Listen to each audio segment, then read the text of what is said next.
As of March 2nd, 2020, more than 88,000 people had contracted the virus, with thousands of deaths.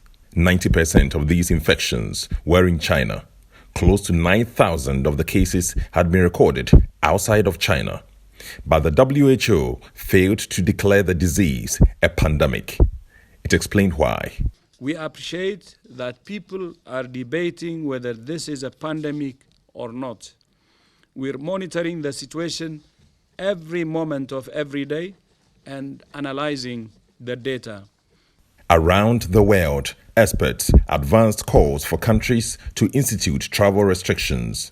But again, the WHO said this was unnecessary, again giving reasons.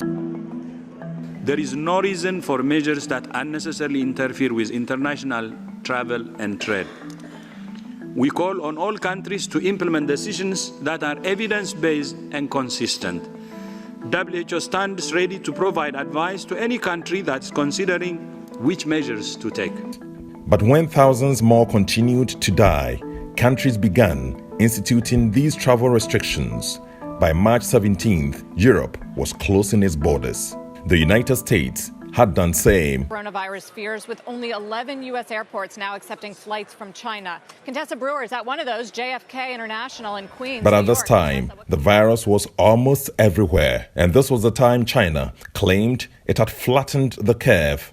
And now recovering, Europe had become the new epicenter of the spread. The United States looked into a grim future. Because as I've said many times, and I'll repeat it, the worst is yet ahead for us. The U.S. found the WHO's handling of the virus problematic. First, for China's lack of openness about the virus at the initial stages.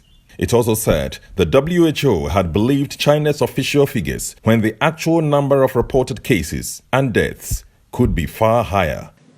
We pay for a majority, a biggest portion of their money. And they actually criticized and disagreed with my travel ban at the time I did it. And they were wrong. They've been wrong about a lot of things. And they had a lot of information early, and they didn't want to, they seemed to be very China-centric. They called it wrong.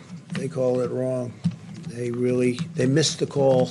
For the WHO, this is only politics, one that the virus would take advantage of to spread even further. It's obvious that although the WHO stands to support its member states, countries around the world must take their destinies into their own hands and consider that any support from the WHO is only an adjunct to their own efforts. Fifi Kumsin, Joy News.